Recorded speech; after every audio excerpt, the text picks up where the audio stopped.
jadi saksi. Kita belajar mencari arti. Setiap hari langkah pasti di SMK Muhammadiyah 2 yang sejati. Bersama kita mengejar mimpi dengan iman dan hati murni. Takkan pernah kita sendiri. Di sini kita selalu berarti.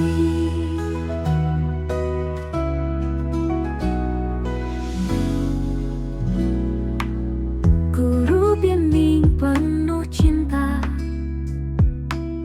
ilmu dan hikmah kita minta. Setiap usaha jadi nyata, bahagia, sukses menanti kita. Bulatkan tekad, kuatkan hati, dalam doa kita iringi. Menggapai cita setinggi langit, takkan goyah walau sesaat. Bersama kita mengejar mimpi dengan iman dan hati murni. Takkan pernah kita sendiri. Di sini kita selalu berarti. Bulatkan tekad, kuatkan hati, dalam doa kita iringi. Menggapai cita setinggi langit, takkan goyah walau sesaat. Bersyukur setiap detik, berjuang tanpa telik sandi. Di SMK Muhammadiyah ini kita semua jadi berarti. uh, uh, uh.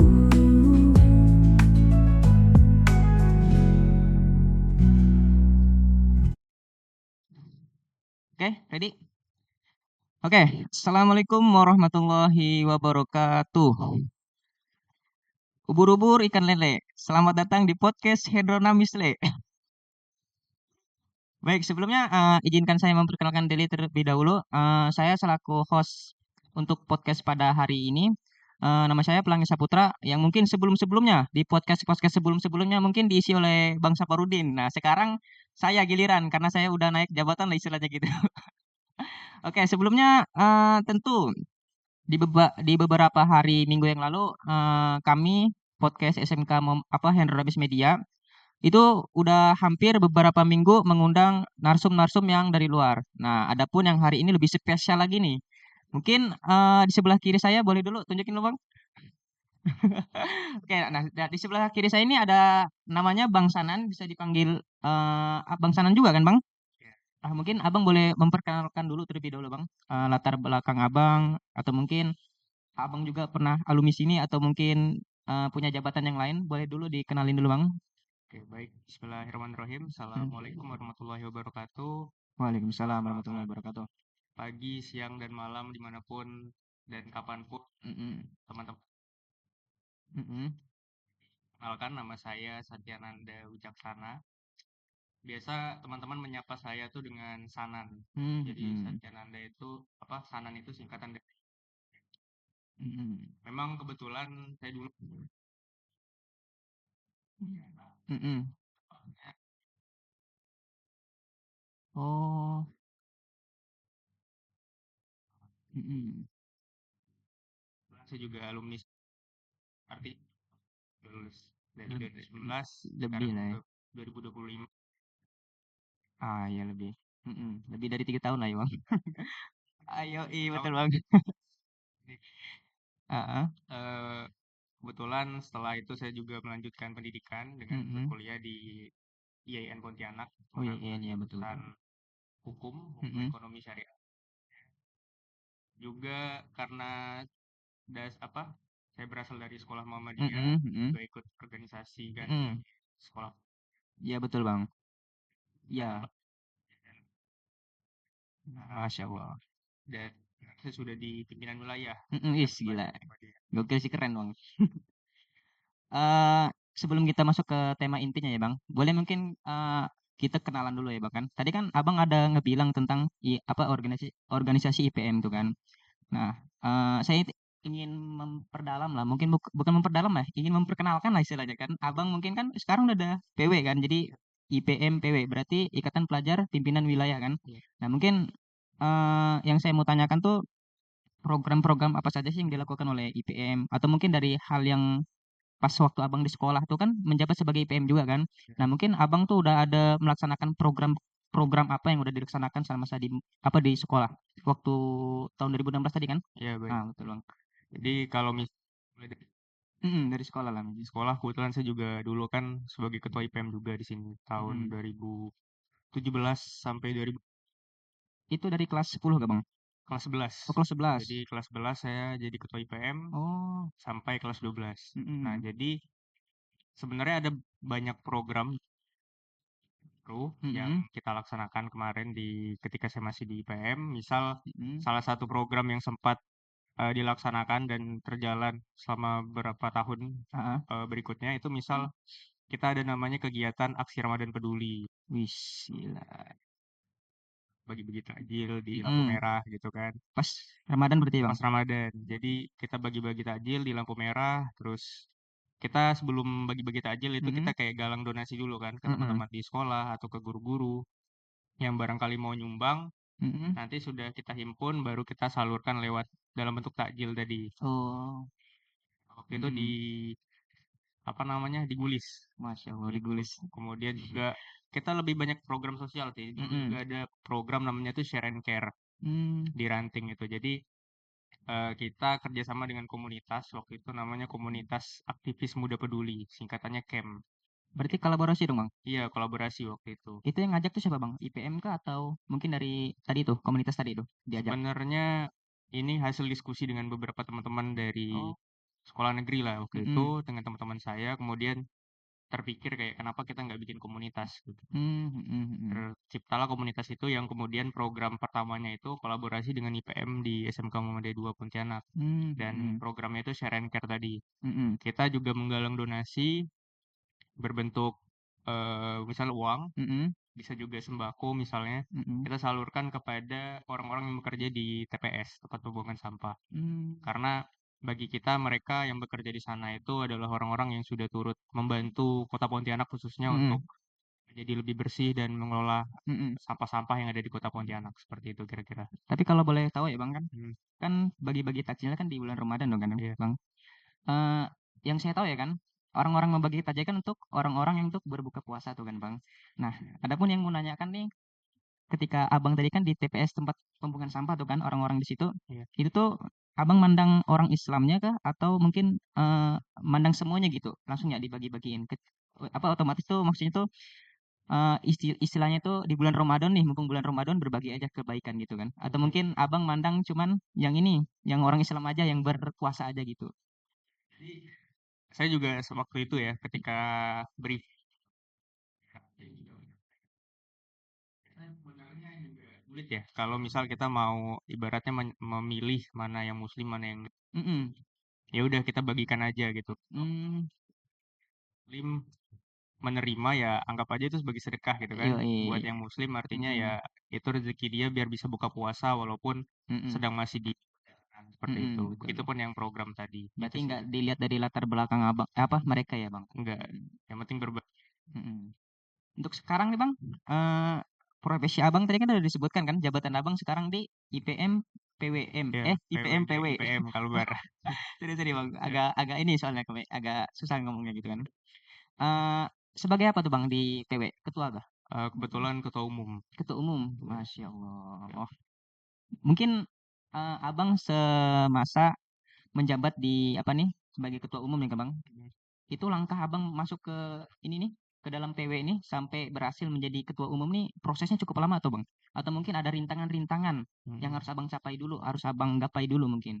Oke, sebenarnya ya kalau bicara soal proses tentu prosesnya cukup panjang karena Mm-mm. saya juga tadi ber-IPM dari sekolah ya dari pimpinan ranting dari SMA karena IPM tadi berjenjang juga lanjut ke pimpinan daerah yang artinya menaungi satu kabupaten. Sebelumnya saya juga di PDIPM Kabupaten Kuburaya. Itu juga 2 periode.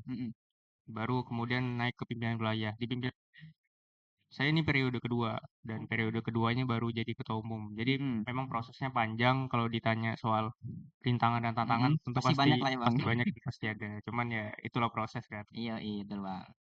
Oke, mungkin sesi perkenalan kita cukup dulu sampai sini, Bang. Kita Siap. lanjut ke tema kita sekarang ya, Bang. Siap. Nah, adapun yang pembahasan inti kita yang mau kita bahaskan tentang ini nih, kemajuan teknologi dan tantangan Gen Z Alpha. Nah, sebelumnya saya pun yang tentang kemajuan teknologi ini kan yang saya tahu hanya kemajuan canggih seperti handphone ataupun yang sekarang nih laptop dan alat-alat kayak alat-alat yang seperti bermotor ataupun yang bermobil seperti itu yang saya ketahui. Mungkin menurut Abang nih, eee, tentang tema kita nih, apa yang Abang ketahui gitu? Oke, sebenarnya pribadi Mhm, ada saya angkat gitu, wis, termasuk kayak bagaimana problematika atau masalah-masalah yang terjadi mhm, ketika kemajuan teknologi ini tidak kita sikapi secara serius gitu, atau mhm, kita sikapi dengan cara yang salah gitu. iya Jadi betul, Bang, bulan awal dari mhm. saya bahwa kemajuan teknologi itu menurut saya bagaikan pisau bermata dua gitu. Maksudnya apa tuh, Bang? Jadi kalau misal kita punya pisau ya, Iya, kalau kita yang orang baik misalnya, kita heeh. bisa gunakan pisau itu untuk motong bawang, kemudian kita bikin Indomie misalnya, Oh pakai iya bawang betul, yang kecil, ada manfaatnya berarti ada ya? manfaat kan. Heeh, betul, Tapi kalau pisau ini kita gunakan untuk cara yang negatif, kita bisa pakai bahkan untuk bunuh orang misalnya kan. iya betul sih, Bang, Jadi perumpamannya seperti itu kira-kira. mhm, Kesimpulan awal dari saya. mhm. Nah, mungkin kemudian nih, Bang, eee, tadi kan tentang apa tadi tuh, yang Abang ketahui tentang masalah Kemajuan kemajuan teknologi. teknologi tadi kan, Bang? Saya mau nanya sedikit tuh, Bang, yang tadi tuh, kalau kita dikaitkan dengan IPM gitu, Bang, Hmm, kemajuan teknologi tuh, bersatu erat nggak sama sama IPM? Kalau misal Abang yang sekarang nih ya. di PWM nih, di PWIPM nih kan, Abang kaitkan dengan kemajuan teknologi masih nyambung nggak? Untuk misal seandainya Abang membuat program gitu, ke mereka-merekanya gitu, masih nyambung nggak kira-kira, Bang? Masih nyambung dan Mhm, harus disambungkan sebenarnya. sebenarnya? Artinya sebenarnya kehadiran IPM itu harus menjawab tantangan zaman yang ada gitu. Mmm, Contoh contoh simpelnya kayak IPM hari ini tuh sudah mulai terdigitalisasi. mhm, Kalau ada namanya kartu tanda anggota, mhm, itu kita sudah menggunakan aplikasi dalam ibaratnya penerbitan nomor baku anggotanya dan lain-lain gitu. Jadi sudah, mhm, ya itu salah satu bentuk kecil lah bahwa emang IPM hari ini mencoba berkompromi dan mengakrabkan diri dengan kemajuan zaman seperti itu. mmm. Mungkin boleh dulu diminum dulu, Bang. Soalnya saya agak grogi nih, Bang. Tunggu ya, Bang. Jarang-jarang sih kalau saya ngomong dengan orang-orang penting kayak Abang nih, bener.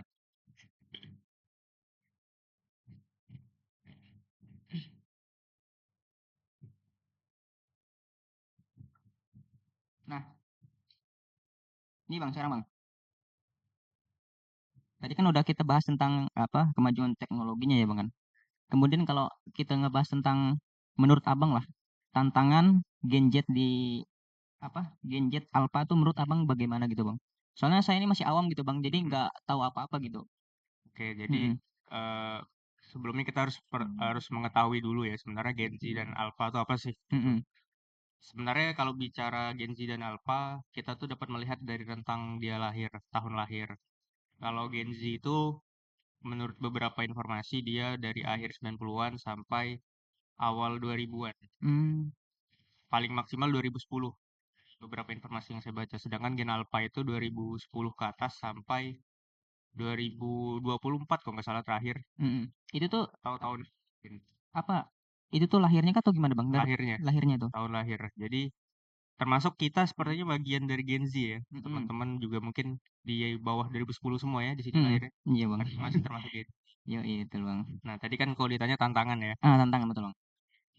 Pak ini kan termasuk ke dalam yang namanya digital native. Jadi digital native tuh generasi yang dia lahir dan dia lahir di era digital. Mhm, Artinya kita tuh baru lahir sudah dihadapkan pada kemajuan-kemajuan teknologi yang luar biasa. Kalau Gen Z mhm, tadi kita lahir di masa-masa transisi kemajuan digital tadi. Mhm. Sedangkan gen alpha itu dia lahir sudah dihadapkan pada kemajuan yang sangat pesat tadi gitu. Mhm. Jadi kalau ditanya tantangannya apa, tantangannya itu tadi, kemajuan teknologi yang memang harus kita sikapi dengan benar gitu. Mhm. Karena kita tahu sendiri ya, kemajuan teknologi ini sangat seperti yang saya Besar simpulkan gitu di kan. awal tadi, Heeh. sebagai pisau bermata dua itu maksudnya kalau kita pakai ini dengan cara yang positif, Mhm. kita bisa gunakan ini untuk mencari ilmu misalnya. Mhm. Hari ini, kalau misal zaman dulu ya, Mhm. dari segi informasi misalnya, pendistribusian informasi itu sangat lama dan butuh waktu. Mhm, betul. Dulu kita dapat berita dari mana sih misal? Kayak surat gitu ya Surat Bang. atau koran ya. Mhm, koran. Buat koran tuh sampai dibaca kepada publik, itu kan butuh waktu yang Iya, panjang. betul betul Bang. Dia harus mendapatkan berita, Mhm. dia harus menulis beritanya, kemudian dia harus mencetak, dan kemudian dia harus mendistribusikannya, dijual dengan orang gitu kan, misal di Mhm. jalan atau di mana, sampailah ke meja kita dan kita baca korannya gitu. Dan Mhm. itu prosesnya cukup panjang. Tapi hari ini dengan misal kalau kita orang-orang Pontianak mungkin nggak asing dengan namanya entah Pontianak Media atau Iya, Pontianak betul Informasi Bang. gitu kan. PI lah gitu kan bilang. Itu hitungan kurang dari 1 menit pun kita bisa tahu informasi kayak ada kebakaran di Kota Baru, kita bisa tahu dengan lihat story mereka gitu. Iya, Jadi betul Bang. ada waktu yang benar-benar bisa dipangkas dan benar-benar menjadi satu kemudahan gitu kemajuan Mhm. teknologi ini. Tapi di sisi lain juga menghasilkan hal-hal yang negatif gitu. Mhm. Kayak misal dengan kemajuan teknologi tadi, arus informasi menjadi tidak terbendung, Mhm. banyak informasi yang bisa kita terima, tidak hanya yang positif, informasi-informasi negatif juga bisa kita terima gitu. Mulai dari misalnya sifatnya hoax, Mhm. berita Betul berita betul tuh Bang. bohong, kemudian juga kalau teman-teman suka menganut teori konspirasi misalnya, juga Heeh. banyak tersebar gitu kan di Iya, internet gitu. Nah betul ini Bang. Mhm. ini yang harus kita luruskan gitu karena hoax dan ini sangat berbahaya buat Indonesia gitu. Mhm. Kalau saya izin cerita sedikit ya, dulu Boleh boleh Bang. di Afrika Mhm. ada presiden Afrika namanya tuh Thabo Mbeki. Mhm. Dia beranggapan bahwa ini HIV/AIDS, Apa tuh Bang? Singkatan mungkin? Oh, HIV kali? Ah, HIV/AIDS. iya betul, tahu Ya. tahu Bang. Jadi AIDS ini kan dampak Mhm. Mhm. Heeh. Iya betul Bang. Mbeki Mhm. itu tidak disebabkan oleh virus, tapi disebabkan oleh gizi buruk menurut dia. Mhm. Karena pemikiran dia, dia mengeluarkanlah kebijakan untuk menolak segala bantuan obat-obatan dari luar negeri. Mmm. Yang kemudian masyarakat Afrika waktu itu yang ada puluhan bahkan ratusan ribu yang harusnya bisa diselamatkan Mhm. karena HIV/AIDS tadi Iya betul Bang. justru tidak bisa diselamatkan, bahkan ada yang meninggal Mhm. karena kebijakan Thabo Mbeki tadi yang salah menganalisa informasi gitu. Oh, Jadi luar biasa sekali ya ini kalau kita bicara tentang hoax ternyata iya kan, betul. ada banyak masalah yang kemudian Mhm. disebabkan oleh arus informasi yang tidak terbendung tadi.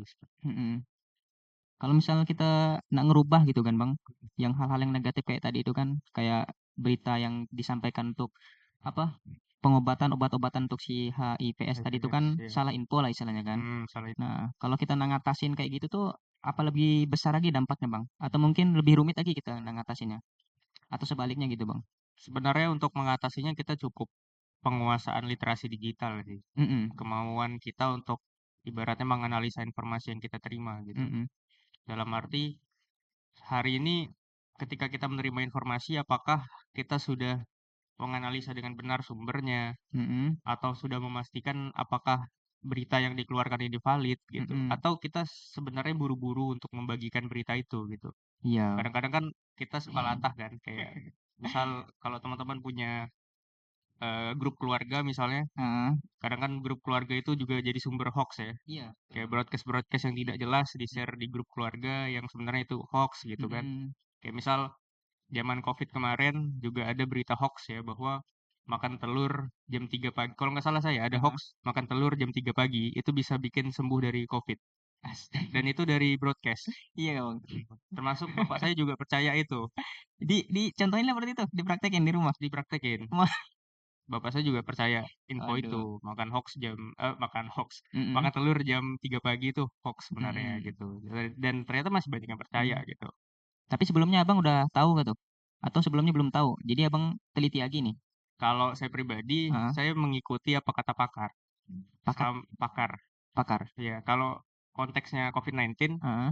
yang jadi rujukan kita kan harusnya pakar kesehatan kan. Mm-mm. Pakar kesehatan, entah profesor Mm-mm. atau yang ahli di bidang kesehatan lah. Mm-mm. Kita jangan dengarkan orang-orang yang tidak ahli di bidangnya gitu. Kemudian berbicara apalagi buat-buat teori konspirasi kan. Iya Kalau di betul zaman Bang. COVID kan banyak sekali teori konspirasi gitu. Sampai ada yang bilang COVID-19 ini misalnya dipasang chips Mm-mm. untuk dari Bill Gates misalnya kan, biar Betul kita betul ini Bang. bisa dikendalikan dan lain-lain kayak gitu.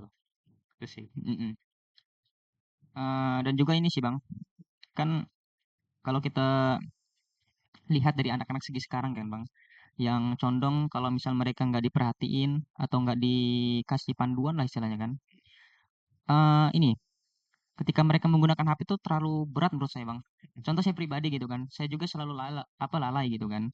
Karena kan adanya pun kayak tadi Abang bilang sebutkan tuh informasi yang nggak valid ataupun yang valid gitu kan, kalau menurut orang-orang yang awam gitu istilahnya kan, mereka tuh istilahnya tuh ya inilah lurus-lurus aja gitu, percaya-percaya aja gitu Iya, kan, tanpa perlu kalau bahasa yang memadainya ditar aja lah gitu kan Bang. siap. Nah kayak gitulah. Nah itu sih menurut saya tuh kayaknya kurang lah kalau untuk apa nama tuh anak-anak zaman sekarang menghadapi teknologi secanggih yang sekarang ini kan. Hmm. Karena metode-metode sekarang kan udah ada program-program baru nih, kayak contoh nih yang saya tahu lah kan yang udah viral-viral di TikTok tuh kayak mungkin di apa nama tuh foto-foto yang lama terus disatuin digabungin di AI jadi bisa pelukan gitu kan. Oh, AI. Nah, nah itu pun juga ini menimbulkan kayak gimana ya? Kalau seandainya, foto orang yang nggak kita sukai gitu kan, terus kemudian diambil foto yang orang yang kita mau edit gitu kan, kemudian di-post ataupun di-publish-kan lah gitu, Hmm. ditonton oleh banyak orang. Nah, nanti tuh kesannya tuh kesan sama si orang pribadi yang nggak mau di-post-nya itu kan istilahnya itu kayak, apa ya, kayak istilahnya gini, kayak tersindir gitu, tersindir Mm-mm. kemudian kayak rasa sakit hati gitu. Nah, untuk apa, si seorangnya tuh yang tersindir tadi tuh mau ngagak dia tuh kan karena orangnya jauh gitu kan. Betul, Jadi betul. orang-orang kayak mereka kan istilahnya tuh kan kayak istilahnya tuh berada di tempat yang nggak ada di lingkungan dia gitu kan. Iya, Nah, jadi cara mereka untuk istilahnya tuh ngasih paham atau gimana ya, Bang? masih paham. Ngasih tahu lah pokoknya kan, ngasih tahu ke ke mereka gitu yang udah istilahnya tuh nggak minta izin dulu gitu kan Mm-mm. sama si yang punya fotonya gitu kan seharusnya kan kalau kita membuat apa-apa kan harus minta izin dulu Iya, benar. sebagai barang bukti bahwa kita tuh udah di apa nama tuh di ACC lah atau disetujui sama orang pemiliknya gitu kan. Iya. Nah, adapun yang mau saya tanyakan tadi itu itulah yang jadi korban itu harus bagaimana gitu, Bang? Jadi Hmm. sebenarnya kita sudah ada ini sih, udah ada regulasi hukum, udah ada Hmm. aturan lah gitu. Hmm. Sebenarnya kita juga udah ada UU ITE. Hmm. Kalau memang ibaratnya foto kita, ini kan ibaratnya apa ya, identitas pribadi ya, Betul, Bang. bisa dikatakan begitu, atau mungkin foto kita yang tidak kita kehendaki atau tidak atas izin kita digunakan untuk hal-hal yang tidak Hmm. baik misalnya. Hmm. Sekalipun untuk hal yang baik kalau tidak ada izin mungkin juga bisa jadi dipermasalahkan gitu, dan itu juga sudah ada undang-undangnya sebenarnya gitu. Cuman kan kadang-kadang yang jadi masalah kalau misalnya public figure Hmm. dia kan punya banyak fans atau punya banyak haters misalnya kan kadang-kadang juga nggak mungkin semuanya bisa dilaporkan gitu kan. Itu sih jadi permasalahannya begitu kira-kira. Oh, jadi balik lagi ya tadi, Bang ya. Oke, mungkin udah berapa menit operator? Udah lebih lah ya? Belum nggak? Oh, apa ya? Abang kan udah ngasih tahu nih pencerahan-pencerahan ke kami dan juga para apa kawan-kawan kami juga kan. Mungkin abang ada pesan mungkin untuk ini apa namanya tuh pesan utama untuk generasi yang sekarang udah melakukan apa teknologi canggih sekarang ya. Pesan untuk mereka-mereka dan juga untuk saya pribadi lah bang. Oke, Hmm. pesannya ya kalau Hmm. menurut saya simple sih. Kita cukup jangan malas untuk belajar. Karena begini, menurut saya di era hari ini Hmm. dengan kemajuan teknologi kita tuh bisa akses banyak hal di Hmm. internet dan kita bisa explore banyak hal di internet gitu, termasuk hal-hal yang ingin kita pelajari gitu. Hmm. Baik yang sifatnya teori maupun hal-hal yang sifatnya skill itu bisa kita pelajari melalui internet sebenarnya. Nah, Betul sih cuman bang. terkait bagaimana kita mau apa enggak itu yang jadi kunci sebenarnya. Berarti niat atau enggak gitu. Iya, niat atau enggak gitu. Karena sekalipun ya ibaratnya kita mulai dari sekolah dulu misalnya. Orang yang ibaratnya rajin di sekolah pun belum tentu sukses kan di masa depan gitu. Iya sih betul bang. Apalagi yang dia gak pinter di sekolah, malas-malasan di sekolah, apalagi malas-malas juga untuk explore hal-hal di luar dari sekolah gitu. Iya betul bang. Nah, jadi menurut saya terutama di SMK Muhammadiyah 2 Pontianak ini ada banyak ruang untuk belajar. Kayak teman-teman kayak gini kan bisa belajar podcast gitu-gitu. Iya bang. Cuman harapan saya jangan berhenti hanya ketika sekolah. Ya di luar juga Dikembangkan ngelakuin. lagi. Oh iya betul bang. Bukan hanya yang bergelut di sini ya, tapi juga yang misal bisa di desain grafis juga harus dimatangkan lagi dan ditajamkan lagi skillnya, banyak-banyak belajar di luar. Saya pun pribadi dulu nggak pernah ikut kursus-kursus atau pelatihan-pelatihan dari desain grafis. Dan di sekolah pun materi desain grafis tuh seingat saya cuma 3 pertemuan dulu. Masya Allah. Dan itu Tapi emang ngambil jurusan apa dong? waktu itu kan multimedia aja. Oh iya. Nah itu jadi cuman berapa pertemuan, itu pun kayak nggak bikin kita langsung jadi jago gitu. Iya sih betul bang. Jadi banyak-banyak belajar dari YouTube gitu kan. Dan bagi saya memang kemajuan teknologi ini memudahkan kita untuk belajar banyak hal. Kuncinya kita malas apa enggak gitu buat belajar akan hal tersebut seperti itu. Jadi buat teman-teman yang ada di luar sana atau teman-teman setia pengikut Herdanamis, apa yang telah dipesankan oleh Bang Sanan kita sendiri secara pribadi, emang dimanapun kita berada, kita terus diniatkan untuk belajar. Apapun itu mau mungkin dari segi materi ataupun dari segi skill kita pribadi gitu kan bang. Tinggal apa namanya tuh?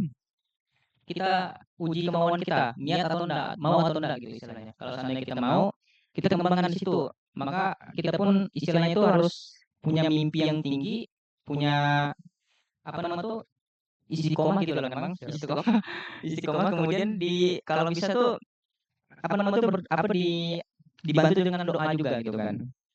Buat yang kayak contoh kayak misal yang masih punya kedua orang tuanya kan, doa ibu kan pasti manjur tuh kan bang. Pasti manjur sekali itu bang. Nah, boleh tuh kayak dibantu gitu kan. Dan juga kita pribadi secara anak ataupun secara yang udah berkeluarga juga, kita selaku laki-laki maupun perempuan tuh kita wajib membantu kedua orang tua kita ataupun mendoakan kedua orang tua kita juga. Jadi pesan yang disampaikan oleh Bang Sanan tadi, jangan terus belajar, jangan terus belajar.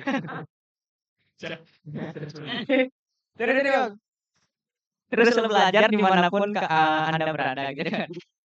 Jadi apa namanya tadi itu? Kemajuan teknologi yang sekarang tuh udah semakin memudahkan kita. Mau kita belajar di handphone, mau kita belajar di laptop, mau kita belajar di orang terdekat kita juga bisa. Karena mereka juga dapat informasi-informasi tersebut dari manusia. Manusia yang membuat handphone, yang membuat informasi juga diupload di media sosial sekarang kan bang. Contoh kayak kita ngikutin istilahnya kalau di IG atau Instagram itu kan kita ngambil beranda-beranda yang penting kayak contohnya PI lah, Pontianak Informasi. Kita bisa tahu apapun yang ada kondisi di situ sampai yang saya tahu sekarang kan kata ada kebakaran tuh bang. Di kalau nggak salah tuh tadi itu di mana ya? Hari ini. Tapi captionnya tadi ada catatannya bang. Cuman kami nggak tahu nggak. Apa lupa kan karena kami itu suka scroll gitu, scroll secara cepat gitu kan. Jadi kadang juga apa namanya tuh kita pribadi gitu kan bang. Ketika kita gunain HP gitu kan.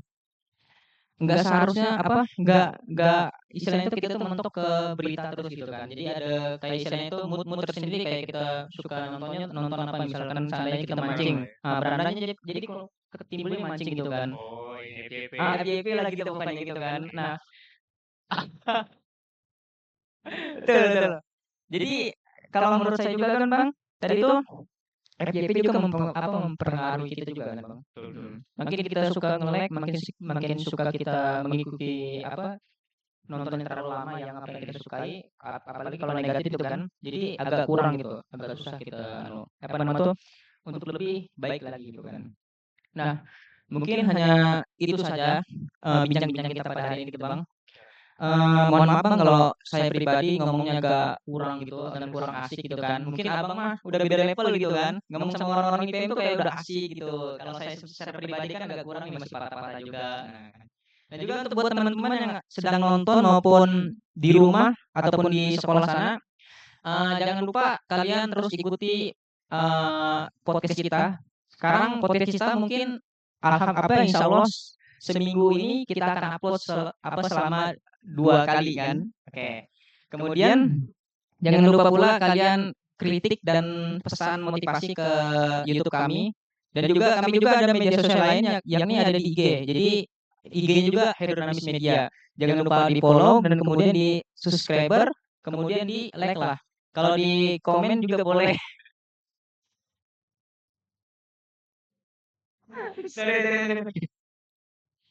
Oke, lanjut ya. Nah, pokok itulah.